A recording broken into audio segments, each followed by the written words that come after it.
To be completely honest with you guys, to think that we would be in an era of sports where one, LeBron James exists, Steph Curry exists, Tom Brady exists, and Rafa Nadal exists. Because winning 14 majors is very impressive. And for the longest time, I grew up watching Roger Federer compete at that 14 mark. But having Rafa Nadal win 14 Roland Garros titles and doing it to match the total amount that Pete Sampras won is probably one of the greatest sports accomplishments ever. And I mean ever. What's up, Tweeners? Welcome back to another Tweener tennis video today here on the channel. And today we are going to be talking about Rafael Nadal. For the longest time, we have always been a pro Roger channel.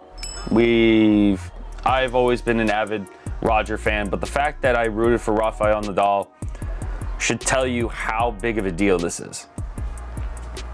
It's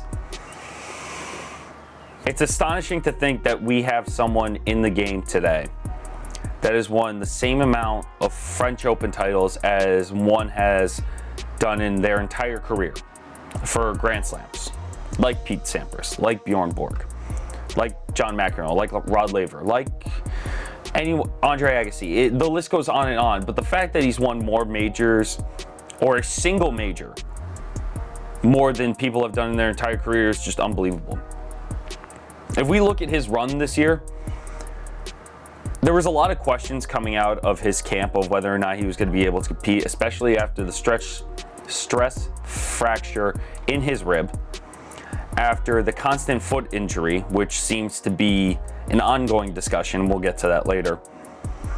And the fact that he is competing with Novak right now for most majors, even though he just won his 22nd and Novak's at 20. If we really think about it, do we think he can win every Grand Slam this year? He's already won 2 out of the 4. But at the same time, I don't know if he's going to play Wimbledon. Why do I say that? Because of his nagging foot injury. His foot injury has now become something that is constant. And he's even come out and said in press conferences that he's playing injured now. He's not even focused on recovering to 100%. He's playing with pain. And the fact that he's doing that at this age, at 36, shows you how much of a fighter he is and shows you how much of an impact this means to him and for him to keep fighting. Best example of how I think Rafa is going to retire is the same analogy that I gave to people when Brett Favre was still playing football. I genuinely think they're just gonna die on the court/field. I think Rafa will play until something explodes in his legs. That may seem kind of dramatic or graphic or whatever you want to call it, but the guy's had more cortisone shots or whatever shots he's been putting into his foot throughout the tournament than most people do in cycling in their career. I'm looking at this article right now, and a French cyclist has even said, he quoted the tweet about his foot and said, "It's better if people don't know how many shots that he's taken, as well as the heroes of today, ... Even in cycling, when you're pushing with your feet, that's not a normal amount. And it's kind of telling you how much this guy is going to go through in order to figure out how he's going to be playing with this pain for the rest of the year. Rafa this year was pushed to 5 sets for only the 3rd time in his career at the French, and that was against Felix Auger-Aliassime, and that was coached by his uncle. His uncle didn't even sit in either boxes. He sat in the president's box. Even after the match, Tony Nadal said, no, it wasn't even Tony Nadal, it was Felix that said, I know he was rooting for me, but I knew deep down overall he was rooting for Rafa. That hurts, that stings.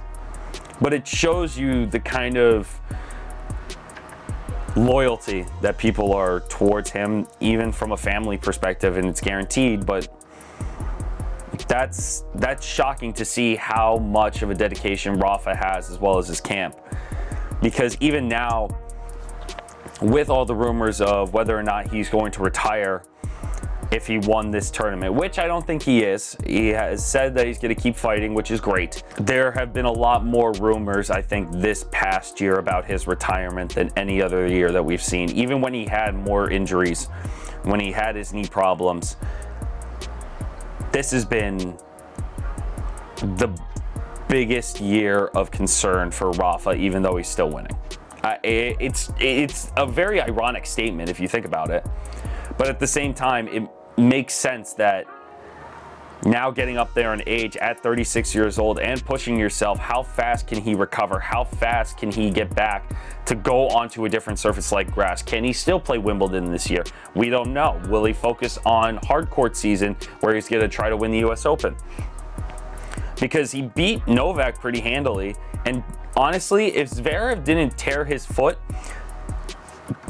best of luck for his recovery. If Zverev didn't take that tumble, I genuinely think Zverev had a better chance of winning that match. Zverev was playing pretty well and Rafa wasn't playing his best. How Rafa won that match against Ruud 6-3, 6-3, 6-love in 2 hours and under 20 minutes shows you that kind of presence he has against someone who idolized the guy for his entire career. Casper Ruud was at the 2013 final when Rafa won it. Think about that. He was barely a teenager when Rafa was in the prime and still winning the French. How do you compete against that as a player? You can't. It's hard to believe that Rafa is at this age and is still playing this hard. And even this tournament, I don't think we saw the best that he played. The best match that he played in the tournament was probably against Felix. And even then, I still don't think he played his best. I think the players that, I don't even think Novak gave him that much trouble. It's weird to think about that. I wouldn't call this year his last year. I would say far from it. For me, it's either going to be Novak or Rafa with the most Grand Slams titles if we were to put a bow on this. It's either going to be Rafa or Novak with the most titles. Rafa's probably got 1 to 2 years left. Novak's got more of 3 to 4.